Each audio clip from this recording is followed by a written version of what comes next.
We're finally doing a vintage quilt jacket tutorial, and I'm so excited about it.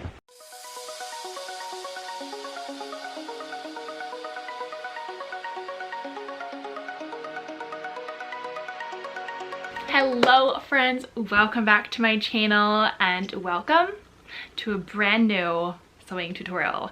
And I guess this is like maybe going to be one of the first sewing tutorials of 2024. I don't know where this is gonna fall on my schedule, but if it is, welcome. What a way to kick off the year, because today we are going to be making a quilt jacket and I am so excited about this. I have been wanting to make a quilt jacket out of a vintage quilt forever. I actually own a quilt jacket that was made out of a vintage quilt that I bought like a year ago. Literally the most expensive thing I've ever bought, and it is one of my like prized possessions because just to me I feel like I'm wearing like history, and this quilt has such a story and I don't know what it is. It's a mystery, but it's so cool. And I've been seeing so many people making quilt jackets and different kinds of clothes out of quilted pieces, and I just think it is so cool. It's become like such a trend and a fun project in the sewing community and through the thrift flip community, and I've just been so inspired by the projects that I've seen people producing and making, and I've been wanting to make one forever. And what's really cool about this project is that this project actually isn't even for me. We're gonna get to a quilt jacket for me in a future video. It's probably going to be a video right after this one, but this project is actually for my brother-in-law. So what's cool about this project is that it is going to be a menswear project, but everything that I'm going to be applying to this project can be easily reproduced for a women's wear jacket. All the same kind of techniques that I'm going to be showing you in how I'm going to make this pattern can easily be applied for making your own out of items of clothing that you already have. And so that's what I'm working on right now. It's currently like 5 days till Christmas, but obviously this is going to come out after Christmas. So a couple months ago I started looking at thrift stores and trying to find quilts, and while I have found a good amount of cool quilts at thrift stores, none of them really like stood out to me as the kind of patterns and colors I was looking for making a jacket, either for myself or for my brother-in-law. And so I started looking on eBay, and I actually found a ton of really awesome quilts. Some of them are pricey, and then I found some good deals on some, and so I finally found one that I felt kind of fit the personality of my brother-in-law. And so this is that quilt. The back of it is red, but the main quilt is kind of all these different blue and gray and navy and brown fabric pieces. This quilt was said to be from like the 40s or 50s, so we have a fun kind of antique vintage quilt, and I loved kind of the haphazard print of it. Now the one thing about this quilt is it's a tied quilt, so it's not actually quilted together through all of the layers. So I'm going to be showing you how I'm going to be changing that up as I make the jacket, but I just felt like this fit his personality and make a really cool jacket that has more of kind of a vintage heritage vibe rather than like a colorful trendy vibe, and that's what we're going for. So I'm really excited to dive into this project and show you how I'm going to take this quilt and turn it into a menswear jacket. So let's dive in. Real quick, these are some of my inspirations for this jacket. I will tag the creators for the pictures that I'm showing on video right now. There are so many different kind of options and variations you can go with jackets in regards to adding pockets, how you do the sleeves, adding different kinds of collars. And so I think what I want to go for this jacket is to definitely add a collar. We're going to figure out how to do that. I want to have kind of metal like snaps to kind of go along with that kind of like vintage rustic kind of heritage theme, and then we might add pockets. I haven't decided, but that's what we're going to go in for this jacket, and I'm going to show you how we're going to do it so you can do it for yourself. If you've been around my channel for a while, you know that I love to create my own patterns. That either comes from pattern drafting or tracing items of clothing that I already have. So for this project, we are going to be tracing this fleece jacket that is my husband's. I knew that I would be able to use this jacket to create the quilt jacket for his brother because they wear the same size jacket. So I'm going to lay this jacket out flat, and I'm going to trace all of the important edges. Things like shoulders, the curves of the armhole, side seams, hems, and necklines. Something to keep in mind for any time you're making a pattern for a jacket or a bodice is that we don't actually have to draw out the entire left to right shape. All we need is half the shape because something's going to be cut on a fold or you're going to be cutting two pieces of it. So all I'm doing here is tracing out the left side of this jacket, and that's going to become the back of my jacket pattern. After we've traced the shoulder, the armhole, and the side of the jacket, we are also going to trace half of the neckline, and then we are going to fold the jacket in half and double check the measurements for across the back, across like the center of the chest, and then across like the high waist. So I'm just going to measure left to right with the jacket folded in half and then apply those measurements to what I've traced to figure out where like the center and edge of this pattern piece is going to be. After I've done a rough trace of half of this jacket, I'm going to clean up all my lines with my curved ruler and my straight edge ruler, just so that everything is actually looking nice and neat and not all haphazard. So you start with the messy and then you clean it up. The important thing to keep in mind when creating jackets is that jackets are not meant to be fitted. They're meant to have room and a little bit more space. So I definitely want to double check all of my measurements to make sure that width-wise this jacket is not going to be too tight or slim. After I've double checked my width measurements, I am also going to check the curve of my armhole just for the back of this jacket, and then I'm going to double check that with the curve of my armhole on my paper just by pivoting my tape measure. After all of the measurements from the original jacket have been checked, I can clean up my lines and then go and add in seam allowance. I decided to just add a 1/4 of an inch seam allowance to this jacket because I didn't want to do really thick seams. In hindsight, I wish I would have added 1/2 inch just for a little bit more ease, but I decided to just do a 1/4 of an inch, so that's what I actually added everywhere. After all my seam allowance was added, I opened up my jacket, laid half of my pattern piece, because as you can see it's only half of the back, onto my jacket to double check the measurements and the curve of the armhole. I decided to raise the curve of my armhole just a little bit so that it wasn't as curved. And as always, I added a label to my pattern piece so that I knew what this pattern piece was for, and also all of my corresponding pattern markings like a grain line and then double notches for the side seams and the armhole since it is the back pattern piece. Instead of starting from square one to create the front pattern piece of my jacket, I decided to take the back pattern piece that I already made, lay it onto my jacket, and kind of figure out where the front neckline was going to drop to, and then I would just retrace that back pattern piece and make the front jacket alterations instead of completely starting from scratch and tracing from the original jacket. So here I am just tracing the back pattern piece and then double checking the curves of my armholes on the paper as well as the width of the torso for the front of my jacket.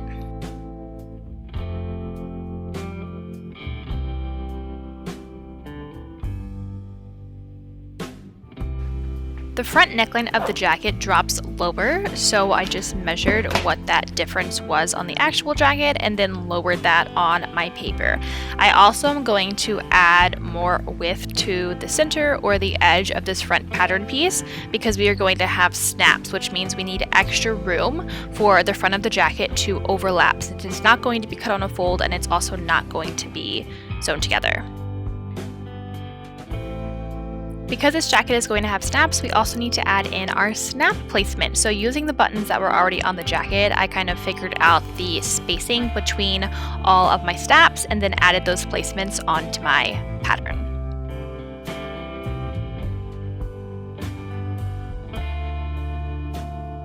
Next up is drafting our collar. So I started out by laying the collar on the original jacket out flat on paper, taking measurements and making sure that I drew lines that were equal to the measurements of the original collar. I also measured the curves of my front and my back necklines because I knew that half of this collar needed to equal half of my neckline. So after I was done drafting, I realized that the collar I was creating was actually going to be significantly longer than the original collar on the jacket. I just think that is what ended up happening after I traced out the jacket and kind of changed some of the measurements. The collar is pretty flat and long. It has a bit of a curve on the back kind of center edge, and then I'm also adding in about a 1/4 of an inch seam allowance so that I can sew the lining to my collar.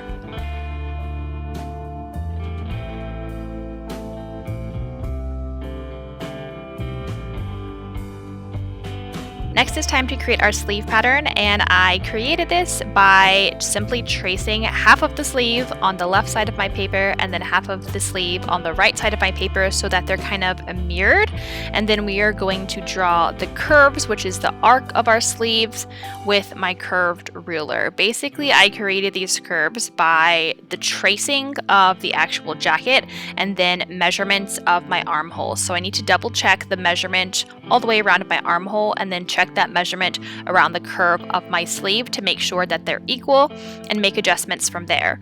Then I measured around the wrist section of my jacket to make sure that the width of my sleeve was wide enough, and then also make sure like the center of my sleeve line was long enough for the actual length of the sleeve. There's not going to be any kind of cuff on this jacket, it's just going to be a plain sleeve.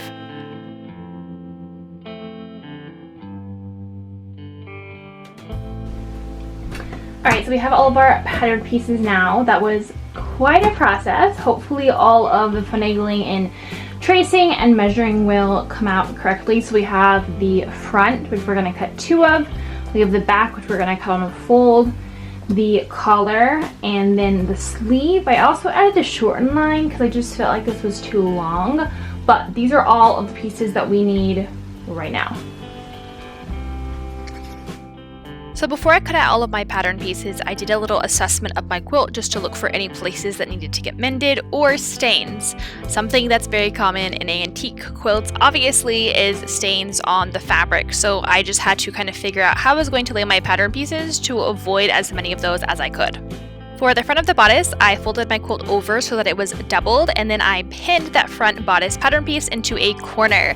I did this so that I wouldn't have to kind of sew the center front edges of my jacket or the bottom hem of my jacket together because they would already be finished from the actual quilt. So the only raw edges are my neckline, my shoulder, my armhole, and the side of my jacket.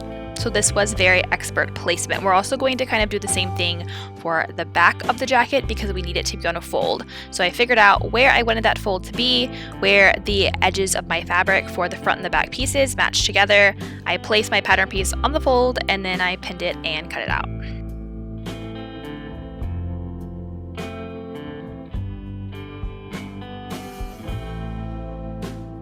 Next up is the sleeve, and we are also going to fold our quilt over so that it's doubled and we get both sleeves cut out at the same time. The bottom of our sleeve is going to be on that finished edge of the quilt. Again, we're going to try to avoid any hemming as possible, and that is one thing about using quilts for jackets is expertly placing your pattern pieces so that you don't have to finish the center of your jacket or the hems or the edges of sleeves. Then we're going to lay our collar pattern piece down and cut that out.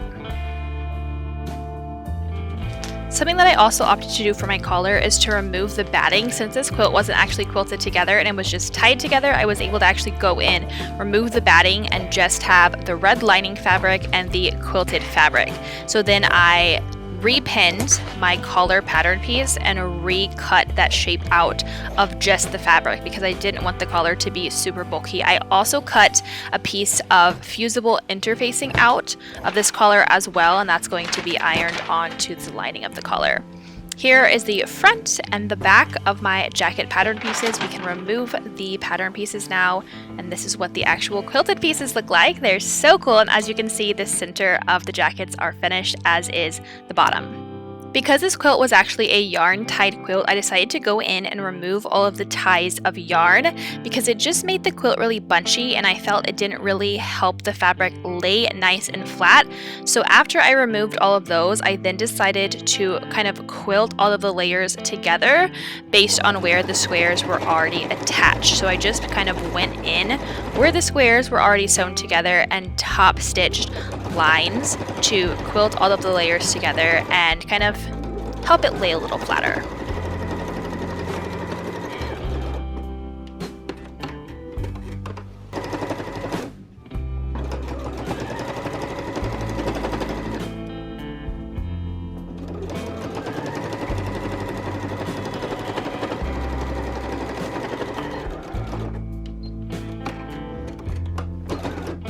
After I ran quilted lines to attach the layers together, I also decided to baste around all of my cut edges so that all of the layers wouldn't shift during construction. So we're just going to run a basting stitch along the neckline, the shoulders, the armholes, and the side seams of every single piece before we actually start sewing them together.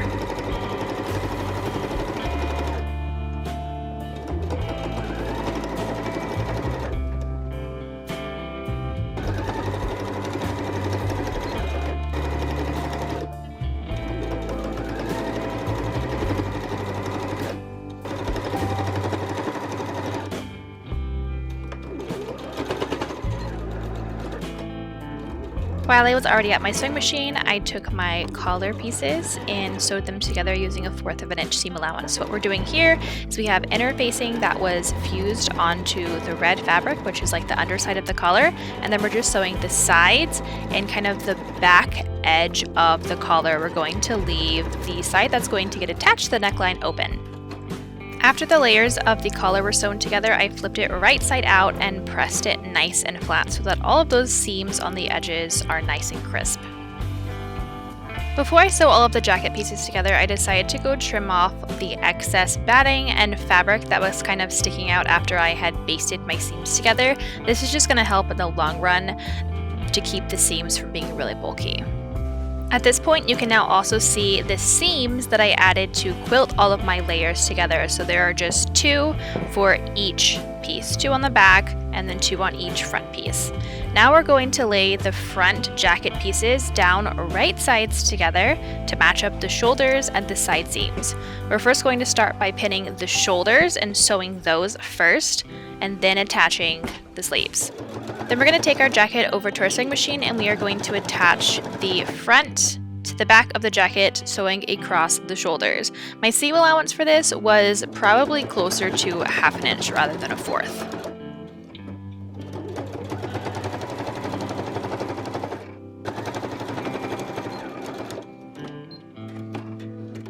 After I sewed the shoulders together, I also decided to finish those raw edges before going on to the next step. I used a serged seam finish. You could have also used a zigzag seam finish here as well. Now that the shoulders are sewn together, this is what our jacket looks like. We are going to open it up and lay it flat so that you kind of see the curve of the armhole, and that is how we are then going to match up the outward curve of our sleeve. We are going to be pinning it right sides together, so quilt to quilt, print to print. We're going to try to match up the notches that I put onto my pattern pieces that should match up with the notches on the sleeve, and then we're just going to pivot the curve of that sleeve along the inward curve of the armhole, pinning as we go.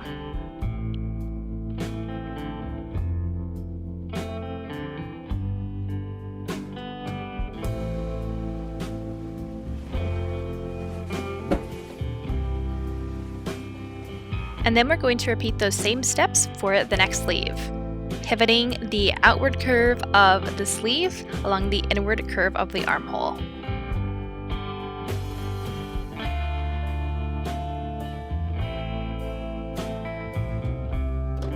After our sleeves are pinned into our bodice, we're going to take it over to the sewing machine and sew them together. Now, here's a quick tip. You might be wondering, why am I sewing my sleeves into my jacket when I have not sewn the side seams of my jacket? I prefer to sew my sleeves into any item of clothing that's a jacket or a bodice or a shirt before I sew my side seams. It's so much easier.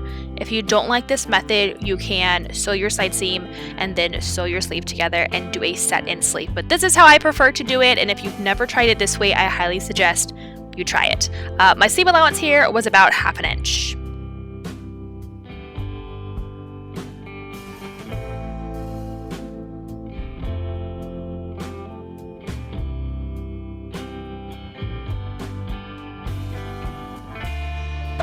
After our sleeves are sewn in, I'm going to finish those raw edges with my serger. I do really like the serge seam finish on this kind of jacket and garment because it cuts off all the bulky excess due to it being a quilt. fits. So that's really nice about a serger here.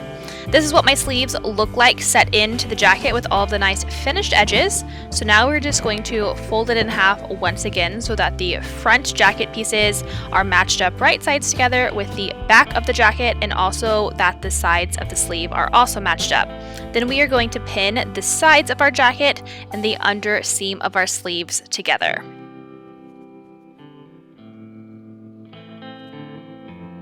After doing a fit test on my husband, I realized that the sleeves were a little too snug, so as you can see here, I added in a triangular panel on the underside edge of the sleeve to give it a little bit more room. After I added in the ease panels to the sleeves, I came back and then repinned that underside edge of the sleeve and my side seams together so that I could sew the jacket sides.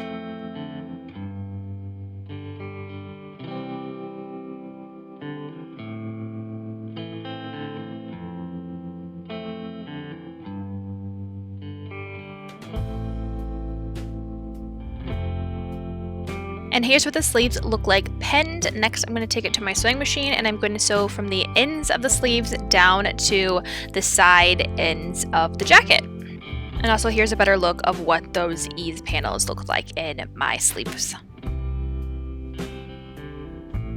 And with that, we're going to sew down our sleeves and down the side of our jacket to connect everything together.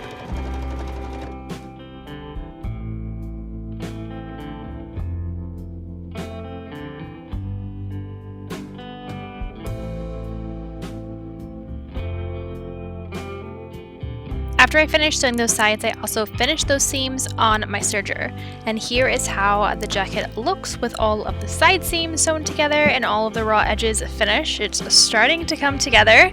So we're going to flip it right side out with the sleeves, and then we can start working on the collar.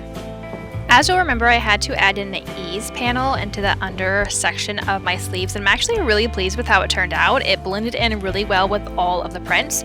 So now that the jacket is flipped right side out, we can start working on attaching the collar.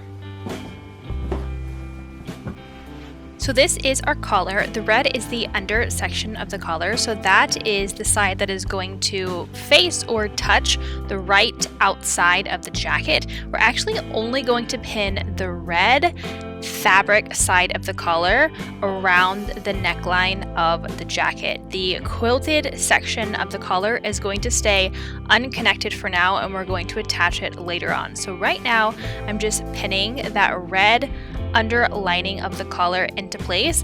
I also decided to kind of loosen the side seams of the collar.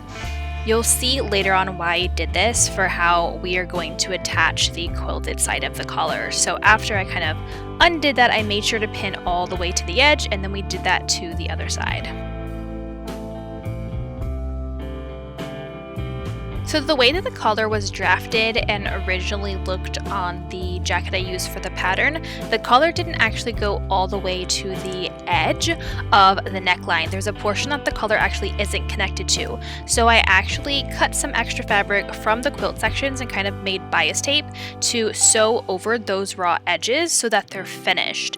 And then I continued to pin my collar over those sections so that there wouldn't be any raw edges, since those are the sides that the snaps are going to go on. As you can see, the collar doesn't go all the way to the edge. There's about like 3/4 of an inch gap, and that's totally okay. We want that to be the case, but we also wanted it to look nice and neat. So now we're just going to sew where those pins are.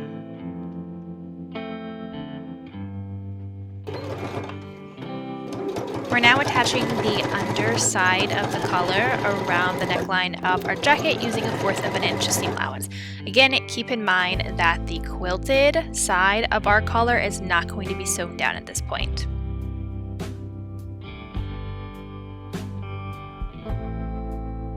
So now that the underside of our collar is attached, we are going to be folding the raw edge of the quilted right side of our collar over and pin it down.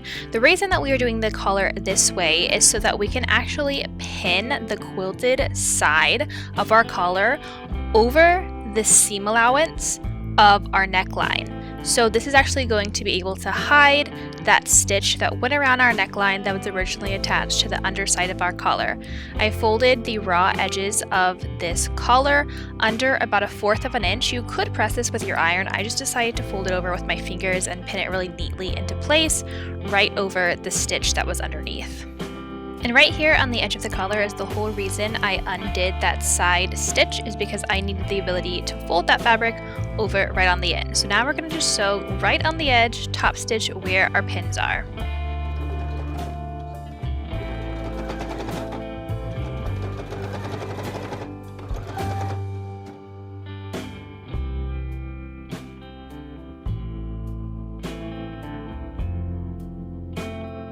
After I top stitched the collar into place, I also did a top stitch on the side edges of my collar. Alright, so here is the jacket. Now we have sewn the collar on and it's laying decently well. At this point, if you wanted to add pockets, you could. I'm gonna opt against pockets just because it's already such kind of a thick and bulky jacket. But there's the inside where I sewed the layers kind of together and then I serged all of the edges. And then I also ended up adding panels into the sleeves because they needed to be a little bit looser. So I just sewed in a triangular section before I sewed the sides of the jacket together. And now we are going to add in our snaps. You could do buttons. I'm going to do snaps with this. You could also do ties if you turn this into like a women's wear jacket. But I'm going to be using heavy duty metal snaps. So this is the first time I've used these snaps, but I think they should be pretty easy because you have a handheld device to install them. These are 5/8 inch heavy duty snaps and they're like a gold color. So we're gonna try to install those. Before I added the snaps, however, I needed to put the placements for where my snaps were going to be. And remember, those button or snap placements were on my original pattern, so I just transferred those with a washable marker. These snaps were actually way easier to install than I thought, and this tool is really awesome. There's different tips that you kind of switch out. One of them allows you to punch holes through all the layers of the fabric, which was super duper handy. And then you change the tips again to install the top snap. So this is going to be like the snap that has a flat gold edge that's going to snap on top of the other side. So I just installed the outer face, and then there's a piece that goes on the inside, and then the clamp, essentially what it does is like bends all of these metal pieces to lock the snap into place. So again, you have the top piece, you have the back piece that you kind of just put over the hole, and then you take your handheld tool, you apply the correct sides and tips to the different sides of the snap, and then you just clamp it together and the metal like bends it into place. Pretty nifty.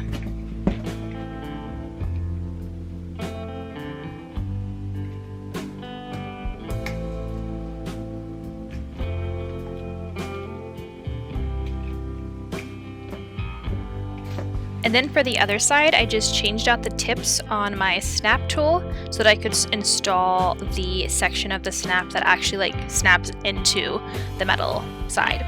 Also, since this is a men's jacket, make sure that if you're making a women's jacket, you switch the sides that the snaps are. So men's jackets, the snaps or buttons are always on the right side, and then for women's jackets, it's opposite. And this is what the jacket looks like with the snaps. I'm actually so happy with how these turned out. It makes it look very professional, and they are way easier than buttons, and it's just a fun kind of accent to the outside of the jacket. I also made sure to add one of my clothing labels that says Maddie Lynn to the inside of this jacket to make it look extra fun and professional. So this is how the jacket turned out. I'm so happy with the finished look. It is definitely fitting the vision that I had in my head for kind of this vintage heritage look. I love the gold accent of the snaps on the outside, and I'm so glad that I also quilted all the layers together because I feel like it gives it a very kind of faint puffer jacket vibe. My brother-in-law was really excited to open this, and it looked so good on him. And I had a lot of fun making this quilt jacket. This is my first quilt jacket, and I'm sure there will be many more to come. Thank you friends so much for watching this video. Hope you were inspired by this quilt jacket tutorial, and stay tuned for more to come in the future. If you like this video, give it a thumbs up and subscribe to my channel so you can stay updated on new videos. Happy 2024. See you in the next video.